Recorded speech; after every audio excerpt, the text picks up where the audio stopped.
Hello there, Aries. Welcome to your no tarot reading.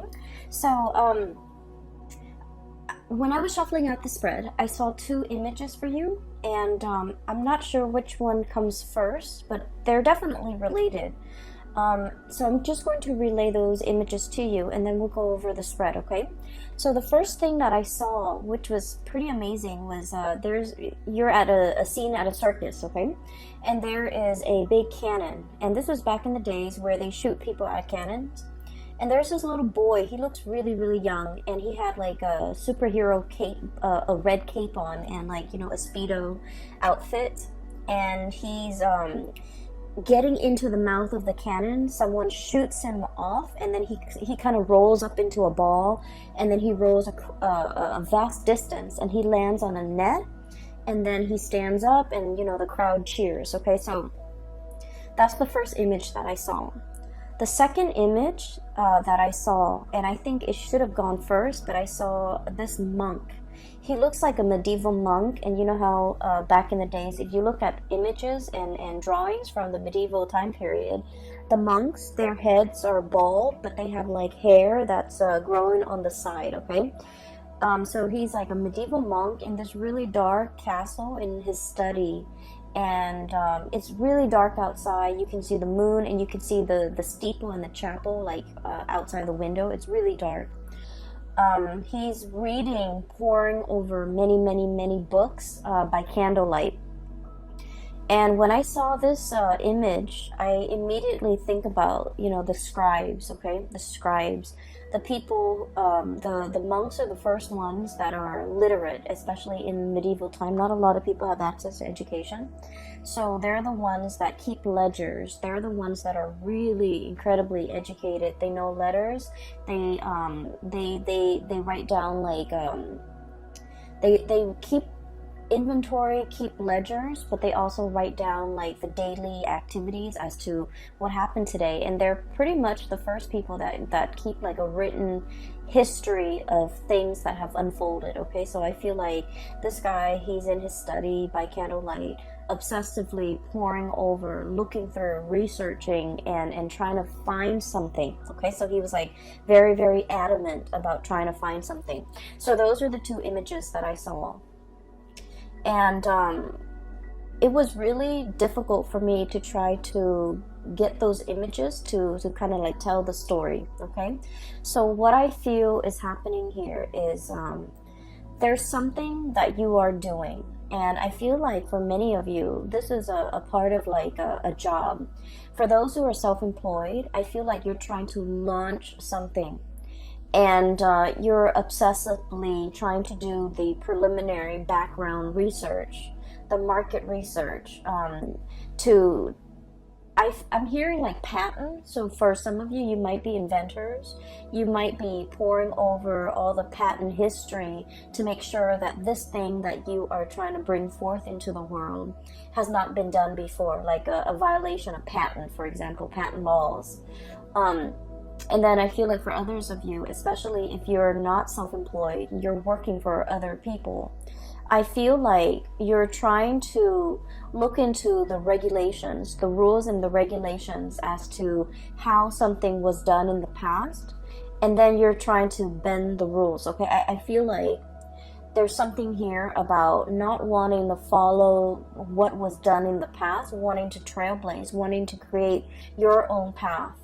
And I feel like you don't have a precedent. You don't have like, the thing that comes before for you to guide you. You're kind of like starting from scratch. You're starting on your own.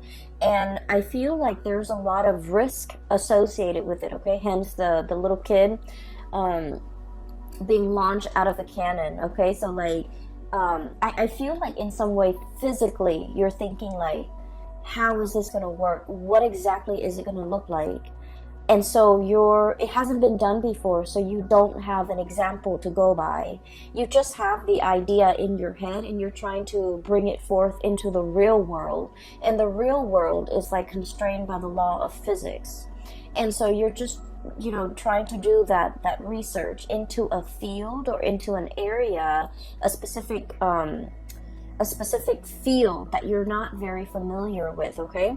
And so I feel for many of you, this is like a very huge new undertaking that you're planning to start off, and you feel that it's gonna have like a tremendous yield, either financially, monetarily, or just, you know, it's something that you feel that needs to be done, and you're the person that wants to lay out the preliminary groundwork for this, okay? So this is like a huge undertaking that you're kind of like a responsibility that you're taking on, mainly because I do feel for many of you, normally you don't have the patience to kind of like, you know, do the research, sit there and pore over volumes and volumes of things to dictate how this is gonna happen. But for some reason, for some of you, you might be personally invested in it, or you might feel like, no, this is the right thing to do. I want to do it right, or I want to do this for somebody. There's like an emotional connection, or like an emotional reason why you want to do it.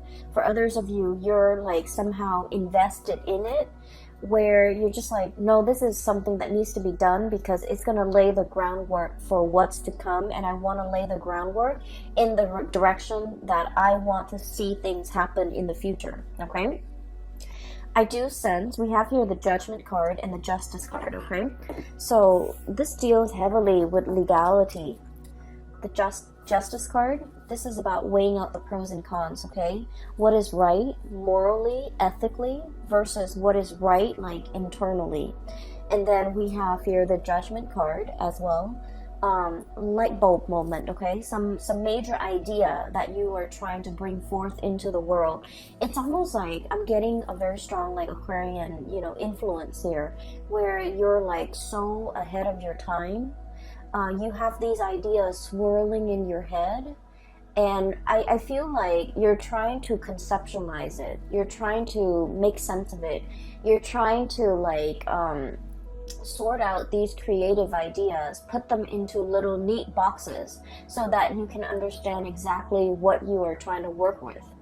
I also feel like it's a major ethical or a moral issue that you're grappling with, okay? Whenever we are linked up with laws and legalities and rules and regulations, I feel like especially for many of you, you have an innate sense of what is wrong and what is right. And I feel like there might be some type of a moral conflict between what you feel is right, what you feel is wrong, versus what the laws dictate is right, or what the law dictates is wrong. So there might be some type of a legal framework, or just some type of a framework that you're working within that you feel needs to be changed, and you're trying to find justifications for how to change it. You're trying to find evidence. You're trying to find like nuances in the law so that you can bend them. And I feel like you're doing this because internally you're driven by your own sense of what's right and what's wrong. And so you're trying to, you know, shape it or fashion it in a manner that speaks to you. So I feel like for many of you, there might be a situation in a work environment where you're just like, this is not fair. This on paper, it says this, but in my mind, in my head, in my heart, it feels wrong. And so you're trying to, you know, find a way to get around it, is what I'm sensing. Okay, so this is coming in really, really strongly. And then going to the second image, this is what I'm sensing here, is there's a situation where, once again, you know, you're trying to bring things forth into the world. It requires a lot of background research from your side. And the more that you read, the more ideas come to mind. But I feel like there isn't like a running thread to string all of these ideas together. And so in that way, you might feel like you're kind of ill-prepared to make the connections, to make the dots, to connect the dots in some fashion. And you also feel like you might need to speak to a specialist. You might need some type of an expert in their field in order to help you, in order to conceptualize, not only conceptualize, but like to draw out how it's going to be implemented or how it's going to be made in the real world. Okay, and I feel like there's somebody coming in, someone who's an expert in their field. We have here the Queen of Swords. I usually think of this as someone who is super rational, okay? They work with rules, they work with laws, they work in the legal profession, and they are also, their mind is really, really fast when it comes to making connections, connecting the dots between one disparate idea and connecting it to another. So I feel like if you're kind of like fumbling around in the dark and you're just like, I need help, I really don't quite understand how to make sense of everything that's in front of me, the more research I do, the more I read up on something, the more confused I get, or the more ideas that come out of it, and I just feel scattered and I feel all over the place. I feel like you have an expert coming in that is going to be able to help you through this process, that's going to be able to make sense of it for you. For some of you, I do feel like, you know, it's just like there are too many things, too many interests, too many hobbies, too many ideas you want to get off the ground, and you don't even know what to do first. So I do feel in a way that the solid groundwork has not been laid, and you're still in that process of doing that. So I just want to say as well, you know, there is a Mercury retrograde that's going to permeate the entire month of November. It starts on the 31st of October, and we're going to be in the Mercury retrograde period for about 3 weeks of November, and the last week is pretty much the shadow period. So this is a time to really lay that foundation, lay that groundwork, do the preliminary research, make sure there's no holes in your theories, and make sure that everything is done. And I keep hearing like conceptualize. Make sure that you have a very, very, very solid foundation laid out before you start doing anything. And the time for you to start doing anything should be outside of this Mercury retrograde cycle. So I would say the month of December looks really, really right, especially if we are in the time of Sagittarius, which is a fellow fire sign. You know, when the sun is in Sagittarius, it's going to make a trine to your sign, Aries, and it's going to it's more conducive for, you know, bringing you recognition, bringing you into the limelight, and making sure that your plans and ideas and whatever you're trying to implement is foolproof, because you're going to get a lot of visibility. And so I feel like the month of November is not really the time to draw attention to yourself because of the Mercury retrograde period. It is time for you to kind of lay low, pour things over, understand things, read up on things, do the preliminary research, have all those ideas floating around. You don't need to string them into any type of a coherent thought. You just need to, you know, take them into account, but don't implement anything until the month of December. So I hope that makes sense, because if things are not laid out well and thought about well, and, you know, I want to say, if they're not done well, by the month of December, when the limelight is on you, or when the spotlight is on you, that's when, you know, all the holes in your theories will start to show, okay? I'm seeing that it's like light streaming through it's almost like a window with curtains, and then light streaming through. If there are holes in the curtains, you're going to start to see those holes cast a shadow, and you're going to start to see the light. So I feel like this is not a time for you to get that limelight. It's going to come in the month of December, okay? So enough about that. I do want to move on to the cards, because there's something coming through here. First of all, we have here the Eight of Wands and the Eight of Swords, and both of these falling on top of each other. So the Eight of Wands, this is massive amounts of communication. And the Eight of Swords is a situation where we keep ourselves stuck, we keep ourselves bound, and we feel like we don't have all the information that we need in order to move forward, in order to make a decision. So what I feel is happening here is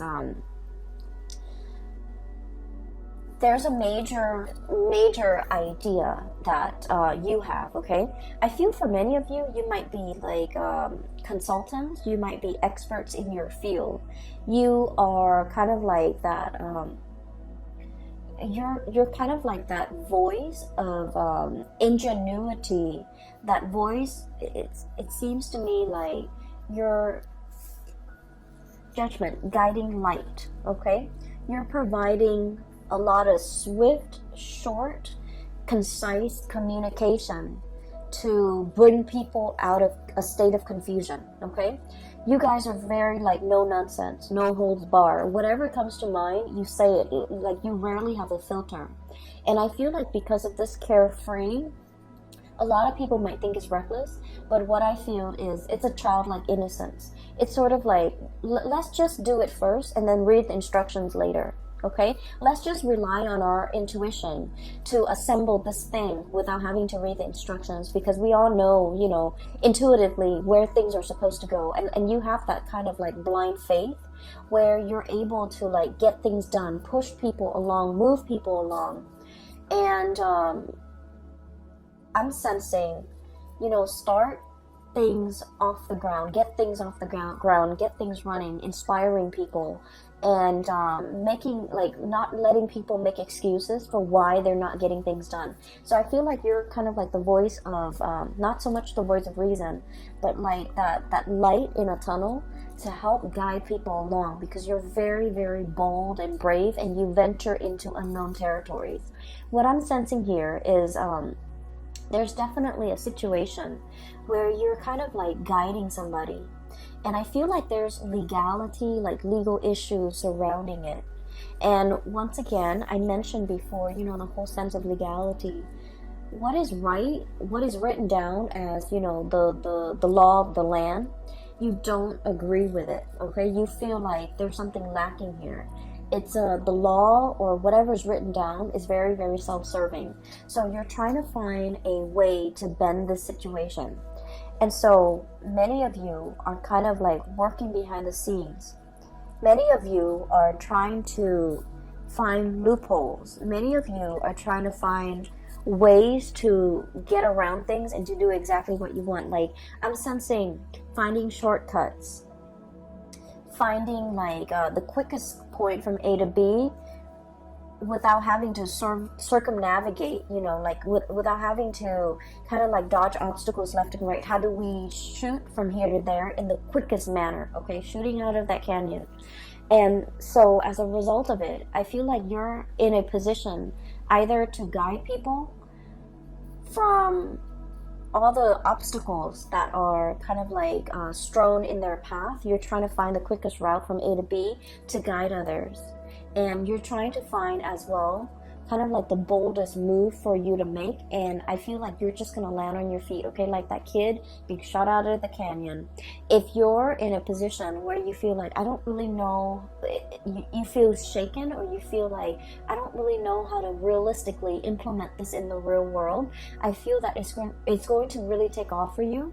So that state of confusion where you're not able to make a decision, there's going to be that light bulb moment that will allow you to know how to move forward, that will allow you to know how to move on. Okay, so I feel like the energy is very, very conducive for having some type of a major breakthrough. You're getting like spiritual advice, you're getting a lot of information to, if it's like a long-standing problem and you've been mulling it over for some time, and you felt like the more research you do, the more confused you are, it's going to hit you in a way where you're going to be able to find the simplest way to get from A to B, to solve your problems, to jump over your hurdles, to kind of blast through these obstacles in order to move on, okay?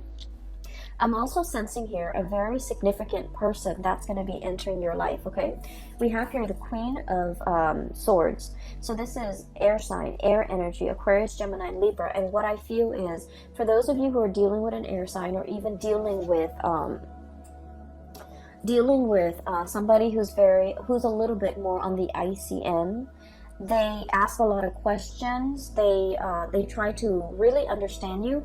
I feel like polar opposites. Okay, so your polar opposite might be Libra, and Libras are kind of like the lawyers of the zodiac. They like to ask questions. They like to see both sides of the story. They like to they ask a lot of questions because as an air sign, they like to know. They like to learn. They like to understand things from with like they like to have like a holistic view of a situation before they form their opinion or make up their mind. And so if you're dealing with someone like that, it doesn't have to be an air sign. It's just they exhibit the energy of someone who asks a lot of questions and they want to understand. You're going to feel a little bit like you're under scrutiny, like you're under a microscope. Like they're judging you, or they're judgmental, or they're trying to poke holes in your theories. But what I feel is, in the process of interacting with this person, they're going to make you stronger. They're going to make you able to defend your ideas, defend your beliefs, and to solidify and strengthen your ideas and strengthen your beliefs so that your theories have no holes. Your theories are foolproof. So I feel like you have somebody in your midst that is like this. And what I'm sensing is, for some of you, this might be like a romantic partner who you feel might be overly critical. You feel they might be a little bit cold, a little bit distant, a little bit contrarian. You say one thing and they don't really see things that way, so they offer their opinion. And you guys have had a lot of clashes in the past where you don't see eye to eye. I honestly feel like they might have belittled you by the way in which they interact, by the questions that they ask you. You feel like they don't support you, or you feel like they're constantly poking holes in your theories. And what I see in this spread is this person doesn't mean to do that. And I feel almost like I'm seeing like, walking around on eggshells, okay? I feel like you felt a little bit judged. You felt a little bit like you couldn't be yourself. You felt uncomfortable. And you didn't understand why. You felt like they didn't trust you, or you felt like they just, they shoot down your ideas. You felt very unsupported, okay? And so I feel like this wasn't like an easy relationship. For some of you, this could be, I definitely feel a very strong love connection. So it could be like a love interest, a love partner, or even like a family member that you, for whatever reason, you really wanted to please this person, okay? And I'm also sensing like, it's somebody that you hold in high regards, okay? They're on a pedestal. They're on the scale here. That you hold them in really high regards, and for whatever reason, you are very eager to please this person. You really like this person. They don't mean to be harsh. They don't mean to make you feel like they're poking holes in your theories. It's just they can't help themselves. The way if their curiosity is piqued, if you're saying something that really strikes at one of their many interests, they're going to ask questions. They're going to ask a lot of follow-up questions, and it can feel really uncomfortable. And you're not the first person that they have made feel like they're under scrutiny, like they're under a microscope, like they're cross-examining you. You're not the first person, and I feel like this person has a tendency to do this, and I feel like they isolate a lot of people. They might have isolated friends because of their behavior. So I'm sensing here a person that doesn't mean it. They don't mean any harm, and they don't understand how they come across, and they don't understand how harsh they are with their words and their judgment, and they don't understand that people feel judged or feels that they're too judgmental, and people feel uncomfortable in their presence, okay? So I feel like you're dealing with a situation like that, where somebody might be asking you, and they're asking you so that they can understand where you're coming from, so that they can understand your ideas. And So, you know, let your guard down, definitely, when you are interacting with this person, because I feel like they mean no harm, okay? When we're coming from a space, anytime we're coming from a space where we are constantly questioning somebody else's motives, Three of Cups, this is a celebratory card, an exchange of communication, ideas, getting together, having a really, really good time, and you have this, you know, a flow, a really soft, I want to say a soft flow of energy. And then there's like, you know, mutual exchange, right? Of ideas, of energy, of support. And then all of a sudden this person comes into the picture and they're kind of icy and rational and just, you know, stone face, poker face, so you don't really know where they're coming from. So I feel like, you know, they have a habit of doing this and they're not really aware of it. And so anytime that we have an interaction with another person, we just need to take everything at face value, because I feel like the minute somebody feels like, you know, like a perceived slight, or you get a perception that someone is like negative or trying to shoot down your plans, the minute we get defensive in a social interaction, that's when we kind of like imagine things or energies that are not there. So I feel like in this situation, it is best to let our walls down. If they ask questions, just answer their questions. And I feel like it's going to create a more even flow of energy, okay? For some of you, you have somebody in your vicinity where there were like a lot of communication, like we have here, you know, arrows of love, a lot of communication happening all at the same time, and things are great. And then you go through a period where there's like zero communication, Eight of Swords, being stuck in a prison of swords, and you're just like, what just happened? Which way do I go? So I feel like you're dealing with someone who you feel is blowing very, very, very hot and cold. You don't know from one day to the next where you stand with them. I keep hearing bipolar.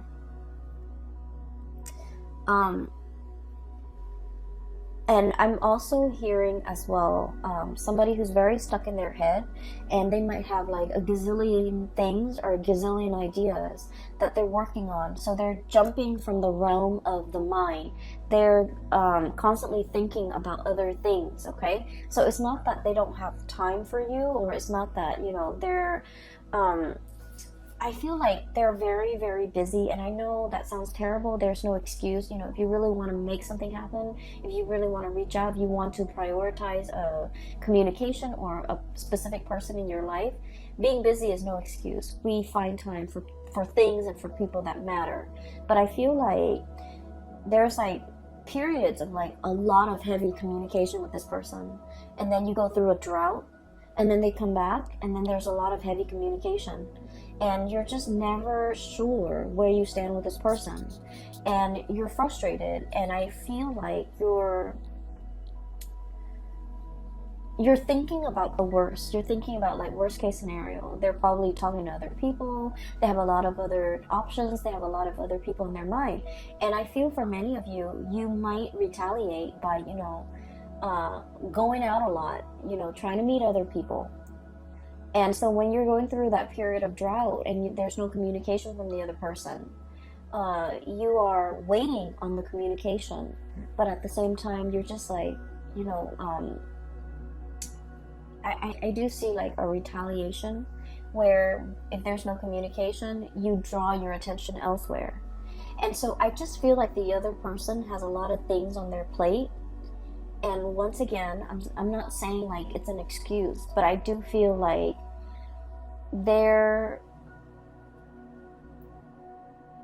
I'm sensing like you and the other person, the way in which you do things are very different. And so there's lack of understanding from your end to their end, where they're coming from, why they're like this. And then from their end to your end, there's lack of understanding why you need certain things. You might need a lot of communication, and I feel like they need a lot of downtime. Does that make sense? So I feel like that's you're like polar opposites, and the way in which you need others, the way in which you express love, the way in which you express concern, and you know, The ways in which you show affection is very, very different. You might need that entangled, constant communication, a lot of validation. They need a lot of distance and alone time and downtime, okay? If the connection is there, in their mind, it's already there. We don't need to, reinvent the wheel. We just need to have separate lives. So I definitely feel like one person needs a lot of intimacy and reassurance and attention, and then the other person needs a lot of me time, a lot of downtime, a lot of space. And there's a potential here for the two of you to kind of like bridge this divide and to be able to kind of understand where the other person's coming from. I don't see like a situation where there's like from their end, I don't see that they're dating other people, running around with other people and things like that. I do feel like you might have thought that, but I don't see it from their end. But I do sense that they're wondering as well, the times in which you guys are not communicating. What are you up to? Are you out there dating other people with this Three of Cups? Like getting to know other people, trying to, forget them? And then we also have here the Nine of Cups, being comfortable and happy and satiated on your own, not needing them and, living your life. So I feel like there's a potential here for like a lot of misunderstanding between you and another person. If that has been the case in the past, there's a coming together, reckoning, communication, things being revived, okay?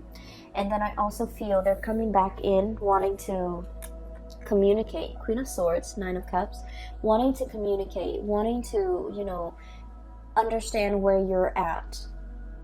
And the blue color is coming out very strongly here, which in the blue eyes and the blue color, I do feel like you want them to see, okay? You want them to see that you're okay without them, that you're happy without them.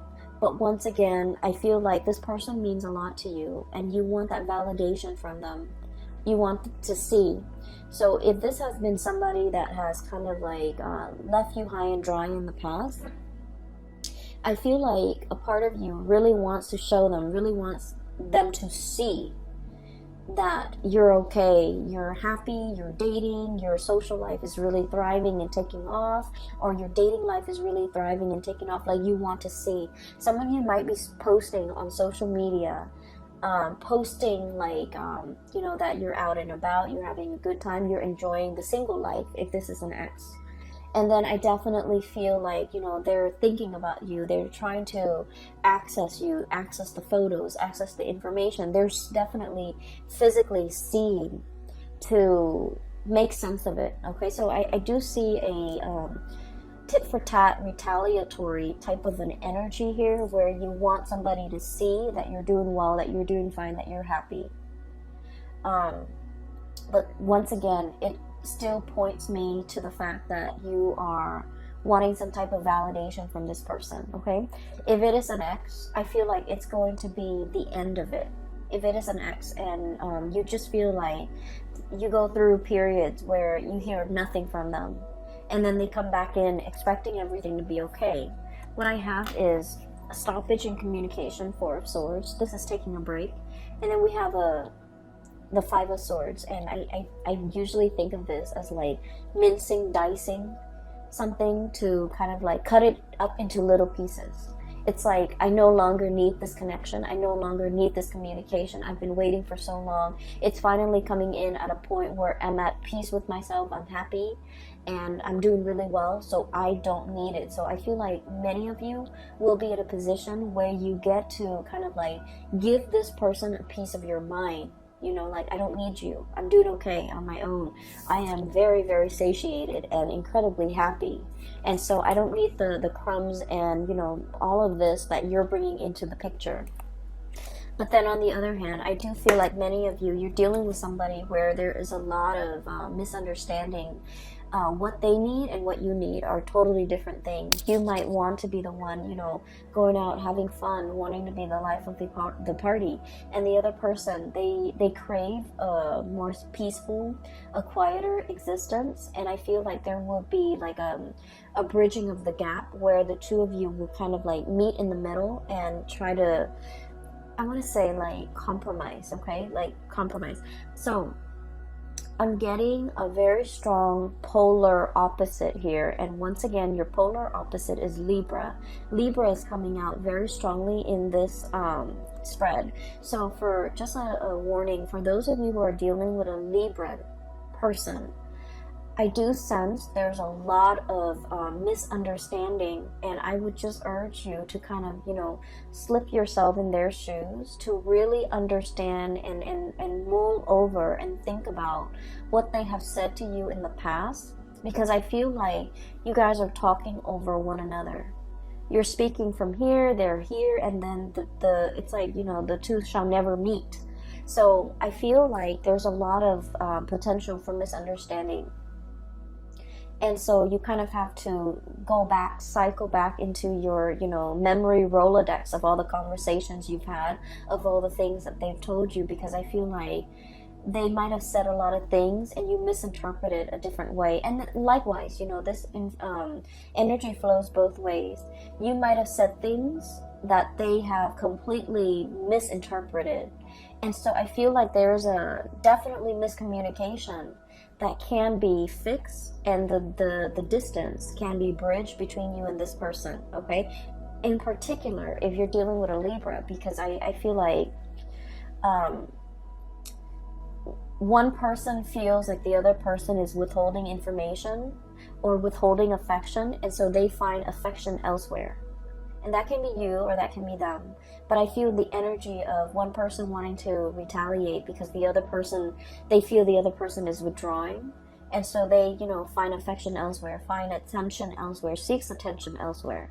And then I also feel like when one person wants to be, you know, wants to cuddle, wants to be intimate, the other person is like tired. And so your timing is really off. Your communication is really off between the two of you. And I feel like, you know, that's a situation that can be easily fixed with just the right communication, with just, you know, letting the barriers fall down and approaching one another with like an open mind. Okay? So I just feel like there are a lot of issues here that can be hashed out, that can be revisited for resolution, for reconciliation, okay? I definitely feel reconciliation between you and a person that you feel might not have time for you. They might have had like very inconsistent communication. So I feel like that's coming in. But either way, I do feel there is a really strong love connection here where you are dealing with a polar opposite. And I do sense as well, there might have been a lot of difficulties in the past when it comes to resources, sharing resources. Resources might have been very scarce, but the two of you have finally kind of like bridged that gap. Two people are really, really doing well, and they're pulling together their resources. 7 of Pentacles here, okay? Waiting for that harvest. But this is like a long-standing process. Nurturing something, watching it grow over many, many months, okay? Over a long period of time, many years for some of you. So I feel like things are looking really good, especially if you have a partner and you both share resources and things have been hard in the past. There's going to be a major uplift, escalation, and resolution when it comes to financial resources, all right?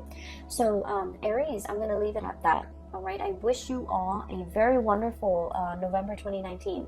And if you are interested in a personal reading, I do have a link in the description box below for a colleague of mine. Her name is Bridget. She is phenomenal. I highly recommend that you get a reading with her. The link is in the description box below. And also, if you're interested in this deck, the local artist has reached out to me, and she told me, you know, to include a link to her website where you can purchase this deck as well as all the other artwork that she has available for sale. The link is also in the description box below. Okay, I wish you all the best, and I will be back for the month of December, and I'll talk to you guys soon. Take care.